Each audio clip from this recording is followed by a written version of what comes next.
Mr. Ambassador. How are you? I'm very well. Happy International Women's Day. Thank you so much. This is a very important day both in Norway and in Jordan, so yes. We're very happy to be here today with you. International Day, and I would like to ask you to begin with, what's your evaluation of the status of women in Jordan? I'm very pleased to see that the improvement of women's situation is very high on the agenda of both the economic and political modernization process that we see ongoing here in the kingdom. And I think that you also have a very strong strategy, a national strategy on women, which I believe is a very important tool for measuring improvements in various fields of the government. And I think that, for instance, we have seen that Jordan's commitment to pay equity has indeed made Jordan the first Arab state to be a member of the pay equity international coalition. So having those type of instruments to measure improvement is of course very important, but it is also important to say that strategies need to be followed by actions and implementation, and we see that there is only about 14% of women in the workforce, and of course that is a loss for the Jordanian economy. So the modernization plan has very strong wording. Do you think that the need is more in the legislative or in the culture or in both? How do you evaluate the legislative effort? So I think that we see, of course, that Jordan has ratified the CEDAW, the Convention on the Elimination of all kinds of discrimination against women, and other legislative, international legislative measures. And of course, you have a very strong action plan on women, peace and security, where Norway, together with other donors, are supporting the implementation, and which is actually becoming a reference point in the region in this field.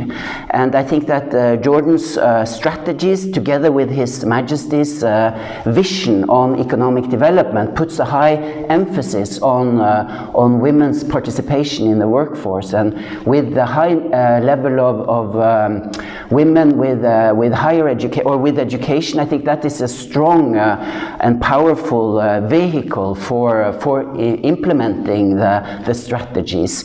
We also note that there is a strong emphasis on women participation in the legislation on political parties, which we think will hopefully contribute to more women participating in the political process as well. So in addition to the legislative part, His Majesty's vision, what else needs to be done to empower women to really make a big difference in the public eye? Well, I think that of course, the international community being a member, being part of supporting and partnering with Jordan is important. But political leadership in the end is very important, and we see this with the strategies and the visions that we see here in Jordan. On a day like this, I also must say that also the civil society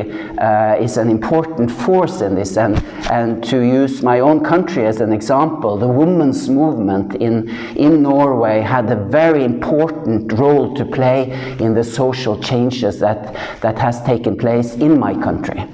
You spoke earlier about the fact that few women work, and we know that most Jordanian women are well educated. We don't have almost any illiteracy. Many are college graduates, yet in the gender index, Jordan is very low. In the number of women employed, it's very, very low. What can be done to change this? Because they're educated, everything is there, the laws are there, but you still have very few women entering the workforce. Yeah, And I think this is a discussion that is ongoing in various areas here in Jordan and with the international community. And of course, I see that there is research that has identified the lack of childcare and also the lack of public transportation as being very important factors in this lack of women participating. Also, I think that social norms can play a role in this, and to use my own country as an example, I think that it is important to see that the increase and the high level of women in the political and economic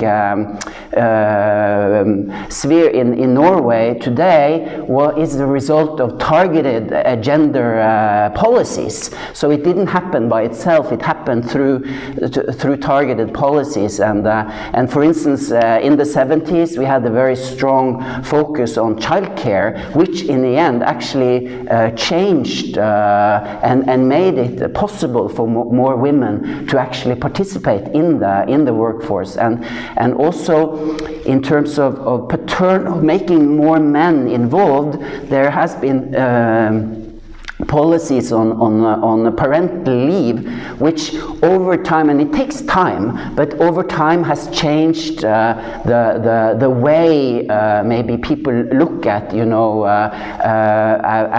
at taking care of the children and increasing both the number of men and women in the workforce.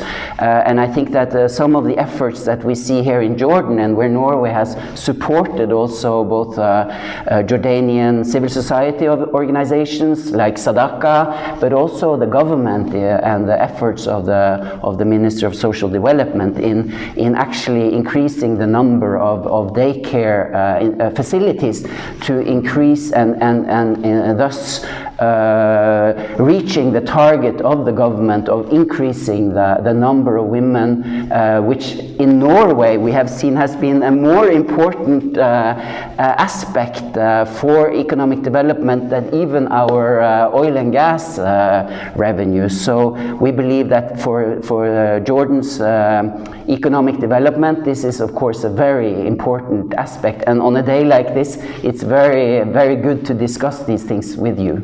10 years ago my organization gave the first parental leave for a man, the husband, the father, and now it's part of the law to give 3 days parental leave. And so you were a pioneer. But I would like to know from you, in the experience of Norway, how important that is. How important is parental leave also for men and for women, and how can we build on that from the experiences of Norway and the international community? Well, as I said, I think that for us it has shown that it takes time to change. It wasn't that men immediately went and took care of the children. It was a target. It was a result of targeted policies where you first you increase the number of daycare facilities, and then you changed the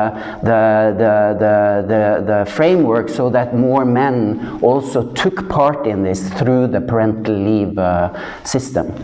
Thank you so much. Happy International Women's Day for all of us. Thank you so much. Thank you so much for inviting me.